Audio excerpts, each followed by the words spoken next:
Hey y'all, welcome back to Moments with Miss Amy. I'm so glad you came back to join me. So today we're going to talk a little bit about anxiety and just some of the little tricks, tidbits, some strategies that I use for myself because yes, I do deal with anxiety and I have dealt with anxiety. And so you know me, I love to tell a story, so that's what we're going to do today. So, this story today is about scoliosis and going through some things with that and wearing this scolio brace that you guys see me wearing. So, I had been dealing with a lot of pain with my back. Now, I already go to the chiropractor, which I totally believe in that, and I had been going there for a number of years. He's a great chiropractor, it's nothing with that. The problem is with scoliosis, unfortunately, just regular chiropractic care isn't able to make that intense change that's necessary. Unfortunately, it wasn't anything that we knew. Or that my chiropractor knew. So, I was doing that. I was also doing massage therapy, which, my massage therapist is amazing and it really, really helps. But, even doing those things, I was still battling pain. So I went to my chiropractor and we did some x-rays to look to see what is going on. While I was there, the x-rays showed that there's a curve down further here along my ribs that was curved pretty good and also was twisted. Now, when I was there and we were going through this, I acted, cool and calm when he said it was twisted and I looked at the x-ray. I just asked, okay, what do I need to do different? What exercises, what things can be done to change this? Because the exact area that I was having the most pain was the exact furthest point in that curve and twist. And so one of the ladies who was working there actually had previously worked with clear scoliosis in Celebration. And so she said she had a couple of exercises that I could try to start doing, but that it may not be a bad idea for me to go and get an evaluation. So that's what we did. My husband and I went and we met with the doctor there, got an evaluation, and sure enough, when we sat and talked with him, he said, yeah, you definitely have scoliosis. And he wanted to know if I had known about it. Well, as a child, I can remember going in and, having to, put your hands down between your knees and bend over and they look at your back to determine if there is a curve there. And I do remember them talking about there being one, but it wasn't anything advanced. It wasn't anything to have to worry about. And I was just supposed to go on with life, which I did. But add years and gravity pulling me down and a couple of car accidents that have aggravated it. And now I'm at a point that I can't just keep going on. Because I'm going to tell you, when my chiropractor had talked to me about the curve and about the twist, that twist freaked me out. I was terrified because I'm thinking to myself, that can't be good. And I was so concerned about possibly ending up at a point that I wouldn't be able to get up anymore, that I wouldn't be able to walk, and that I would be fully dependent on someone else taking care of me. So when I met with the chiropractor at the Clear Scoliosis, I asked about that twist. I'm like, it's twisted, and that concerns me. And he said, no, it shouldn't. He said, honestly, when your spine begins to bend far enough, it has to twist. And so it's completely normal for scoliosis. Not normal if you don't have scoliosis. But he told us that we could use his program. He has a boot camp that I could go to where I would get connected to these machines and be strapped down and shaken and, just kind of tractioning and all this kind of stuff, as well as twice a day adjustments, as well as wearing a brace. Those things would be able to begin to slow down my scoliosis, begin to correct it. And by following those things as well as specific exercises, that I would be able to, maintain my life, with what I'm able to do now, but also a potential of even improving and getting back a little bit more of my mobility and definitely not suffering with the pain that I was suffering with. All of this sounded amazing, except I deal with anxiety. And anybody who really knows me knows that tight collar shirts are a no. I can't do it. Sometimes, even if they're like in a V-neck or whatever, my body won't let me do it. Whether it's the feel of the material, the weight of the material, I don't know. But my anxiety comes up and suddenly I can't breathe and I just can't wear this. Same way with a necklace. I mean, I can't even wear a really light necklace because of the headaches and the pain that I have at the base of my neck. And so to think about wearing these things and doing this stuff, I was really wondering. And my husband looked at me, and he's been amazing throughout this entire process. But he looked at me and he said, I just don't know that you can do it. And I don't know that you could wear the brace. And he was absolutely right. And I told him, I said, I don't know either how it's going to go, but I'm going to do it.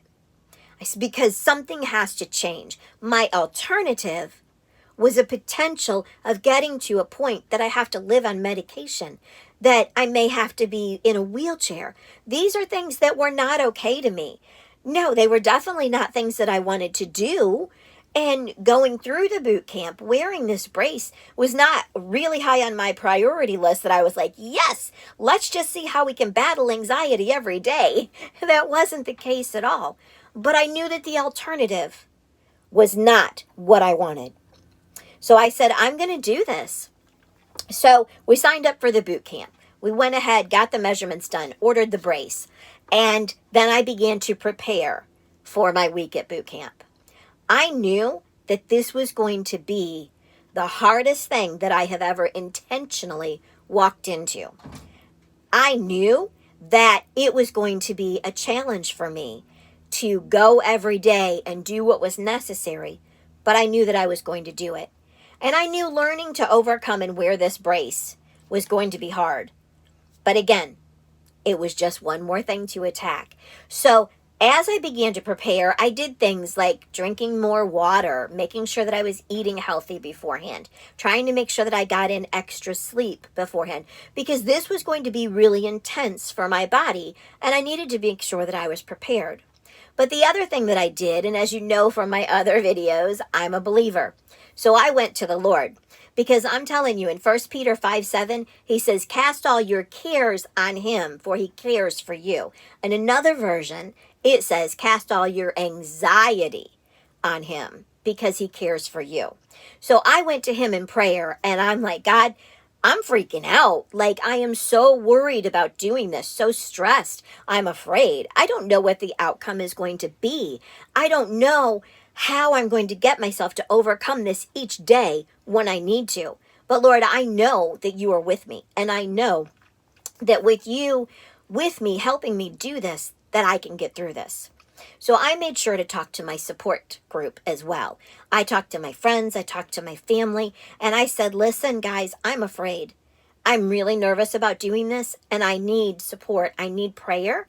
And they were amazing. They prayed for me. They sent me positive text messages. They were so supportive. My husband was super amazing throughout this whole process. So the next thing that I did, and this is a little trick that I've learned over the years, is that preparing for Monday, my first day at going to boot camp, I had everything I could set up and ready to go so that I would be able to leave in the morning Monday and get there not running behind and not stressed from running behind. Because see, that's one thing that sometimes if you know you have something that's going to be more challenging for you, just by making sure that you are a little bit early or whatever, so that you're not adding the stress of rushing to your anxiety you're already battling, it can make a world of difference. So that's what I did. Now, I had planned on Monday, on my lunch hour, contacting all of my friends and family and saying, hey, and just checking in to let them know I was doing good and talk to them a little bit about what was going on and how it was going. But I got to tell you, Monday was hard for me. It was exhausting. I don't want to say that it was overwhelming, but it was definitely a lot. And so as lunchtime came on, I did a little bit of self-care. I evaluated myself and realized spending my lunch hour talking to everyone and going back over what I'd been going through was going to be too much for me. So instead, I did the right thing. I shot out a text to everyone to let them know I was doing okay, that I appreciated the prayers, and that I would check in later. And then I took that time for myself. Practiced a little bit of my breathing, let myself relax, ate a healthy lunch, and even went for a little walk down the sidewalk just to get out of there and breathe a little bit. Those were all things that were important because, see, the thing is, as someone who's going through a challenging time, as much as we want to be involved with the people we love, sometimes we have to pull back just a little bit and focus on ourselves and take care of ourselves. There's nothing wrong with that. When it becomes wrong is when you shut them out and you don't let them know why. You don't send that text to say, hey, it's a little tough right now. I'll get back with you when I can. Prayers would be appreciated. That's fine. If you just tell them, hey, this is a lot and I'm just not up to peopling, that I'm not up to talking to anyone right now. That should be great too. And friends should be able to accept that. Here's the thing. By taking that time for myself, I was able to go into the afternoon and be a little bit more rested and a little bit more ready to face the same things again. Because that's how the boot camp went. Every day it was the same thing in the morning and the afternoon, and it went for the entire week. What was incredible for me is my x-rays went from prior to the boot camp to Thursday afternoon, and there was actually marked improvement, which was so exciting. But right now, that's not what I'm sharing about today. What I'm sharing about is the anxiety. I'm just hoping that some of my story and what I did to prepare are things that help you. If you battle anxiety, you're not alone. There's so many people out there that do. Consider therapy, counseling. I know that it helps me. I'm very thankful for my counselor. Consider reading some self-help books, watching some self-help videos, things like that can help to give you some tools. Because I'm going to tell you, with the right tools, you're able to overcome so much more than you thought you could. And when you do, you're so proud of yourself, because I know I am really proud of myself, not only for doing the boot camp and doing so well, but for wearing this brace and making sure that I'm doing what I need to help keep what I did and even improve. I'm going to tell you, there's some days that this brace and I really don't want to hang out together. But I've learned that I was able to overcome so much. So all I need to do is remember that and brace up. I'm ready to attack this anxiety. So I hope that these pointers that I gave to you are things that can help you out a little bit. And feel free to put any comments or shoot me an email if you want any other suggestions on this. And I thank you again for coming to Moments with Miss Amy. Please subscribe and click like. Thank you.